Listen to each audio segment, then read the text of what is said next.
Welcome to the podcast about venture capital, where investors and founders alike can learn how VCs make decisions and reach conviction. Your host is Nick Moran, and this is The Full Ratchet. Welcome back to TFR for another edition of Investor Stories. On this segment, the experts talk about a startup that failed and the causes of that failure. Here's the segment called Post-Mortems. On today's special segment, we have Eric Collins of Impact X. Eric, can you tell us a story about a portfolio company that failed and why it failed? Talking about this, I think it is when we have looked at this sort of a little systemically across our pipeline, less so our portfolio, because we haven't had any failures. Knock on wood, we haven't had to write anything off yet or write down any of our investments just yet, even in the context of COVID. But what I would say are the things that are most concerning in terms of our portfolio would be the narrowness of some of our vertical focus for some of our organizations.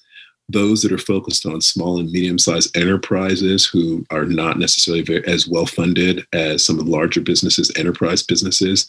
Some fragility in the business model. It's where we're finding that they burn a lot of cash and the engagement is sort of their metric as opposed to revenue generation. We think that those have some fragility. If they don't have in-house technical capabilities and therefore are unable to pivot relatively quickly because they have to actually have to have money to pay somebody to actually help them with the pivot because they're using third-party developers, and then some structural impediments and issues that we think actually exist. Those are some of the reasons why we imagine, and we're trying to control for right now, hopefully so that they won't fail. But those are some of the things, those characteristics of some of these businesses that we're needing to focus on.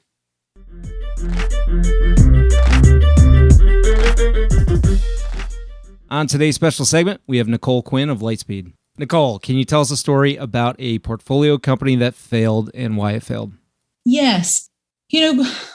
Publicly Girl Boss did not work out. It was one of my very first investments at Lightspeed. We invested in a sort of pre-seed round, $1 million. The founder, Sophia Amoruso, she's excellent. She's really someone who believes like the harder I work, the luckier I get. And she is a hard worker. And she built this incredible community, around the idea of being a girl boss. And, she herself was, and still is, an influencer, a celebrity in that space.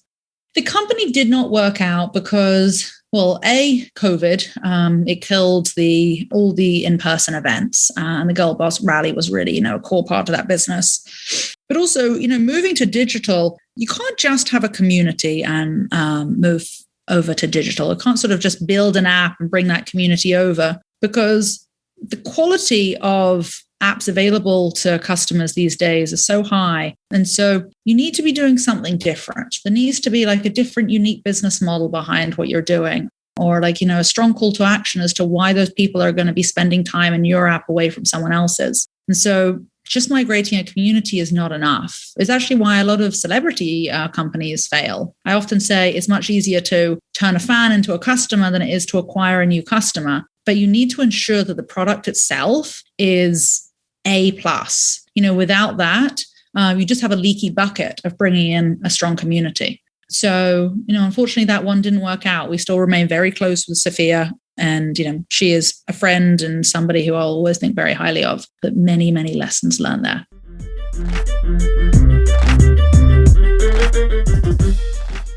On today's special segment, we have Paul Martino of Bullpen Capital. Paul, can you tell us a story about a portfolio company that failed and why it failed? I think I gave you the canonical example. I'll think of another. Double Dutch is the canonical failure. We have plenty of companies, when they fail the same way. CEO hired the wrong VP of marketing. Sales team didn't scale. Too much founder-led sales inside of the company. Not enough scalability of process. It's really boring when our companies blow up. It's not fun and exciting. Very few of them go out in a ball of glory. Do you do any single founder investments? Oh, sure. Plenty of deals single founder. We actually don't. That is not, let's put it this way, Nick. That is not even part of our screening process. I could not tell you how many founders most of my companies have, or I'd have to think about it as opposed to that was front and center in any memo in any way, shape, or form. So if I were to ask you, has the performance and or success rate, failure rate been similar for multi-founder versus single founder? You might not know because it's not something that you look at closely, or do you have a sense? I would have to think about it from scratch. It is not an area, and by the way, I could be wrong about this. It could be an area of tremendous signal. It's a regression we've never run, and informally, it's a signal we've never looked at. Mm-hmm. So maybe we're wrong in that, but 11 years in, I don't know that we've ever done that assignment. And I don't know that anyone in the partner meeting goes, oh, wow, solo founder, we better be careful. I don't think I've ever heard those words in the 10 or 11 years we've run the fund. Well, I've seen all these backwards looking studies. We had Gigi Levy-Weiss on the program last year, and he was talking about how single founders have a much higher failure rate, right? And then this fella just published a book called Super Founders and interviewed all the best of the best founders and the biggest unicorns over the past decade and found no correlation between the size of the founding team and success. So single founders had, just as much as 2 to 3. I think when you get 4 and above, that's when it starts to get hairy. But yeah, I don't know. The backwards data definitely is very mixed on that. Yeah. I would be surprised if our fund of now doing 125 deals had signal on that category. It might. Happy to do the analysis. I mean, we got a crackerjack data team, but the fact that we haven't even really thought about investigating it speaks to probably what our bias, for lack of a better word, is around the topic.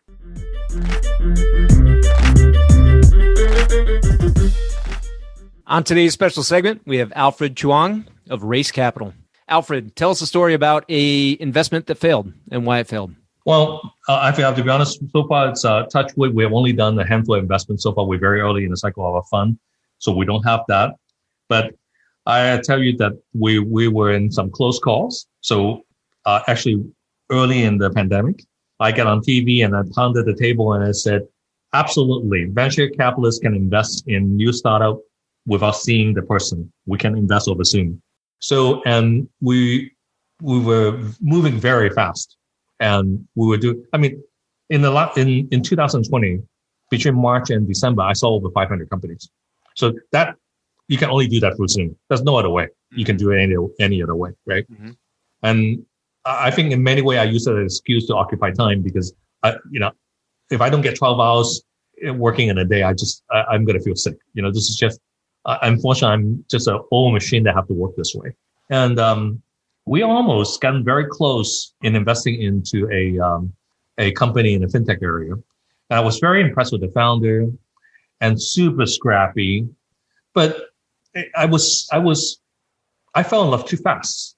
And I skipped a few of my basic instinctive steps in checking things out, and we issued a term sheet. And right away, he took the term sheet and shopped it around. Now, The good news is, everybody he wanted to shop, they called me. They all did. Everybody did. And I confronted the founder and he just said, Alfred, this is actually perfectly fine. It's just all you have to do is step up with the price. And I said, that's not the issue. Integrity is the issue, right? So remember, the reason why I want to co-found the company with you is I want to co-found the company with you. I want to be your co-founder. If I can't trust you, I don't think you have enough integrity, there's no deal, right? So I'm glad that we sort of saw one of these in the very beginning of our cycle. So you really have to temper, especially now doing over Zoom, right? Because you can't touch it, you can't feel it, right? You don't have enough time in between meetings because you can meet the person on the Monday, you can see them again on Wednesday. And then you say, well, now I've seen the company 4 times, so what do we do, right? Either you go or you don't go. So you do have the compression of time challenge on your hand. You really cannot get your emotion get in the way because, well, let's just be honest, right? Most investors do this by gut. And it's good, right? I do it too, right? And I've been around the block a long time, so I'm hoping that my gut is decent.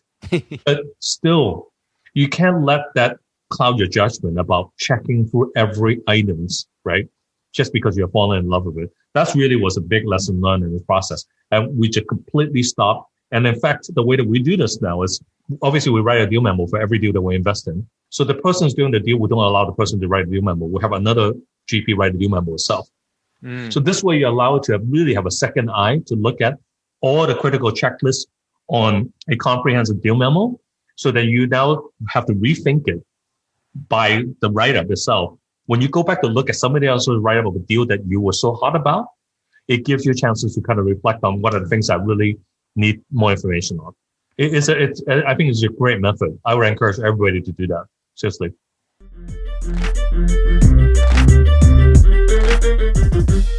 That will conclude this installment of Investor Stories.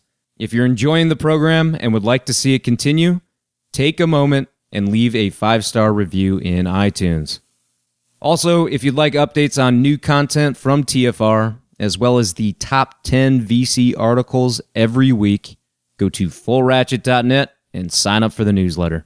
Okay, that will wrap things up for today. Until next time, over-prepare, choose carefully, and invest confidently. Thanks for joining me.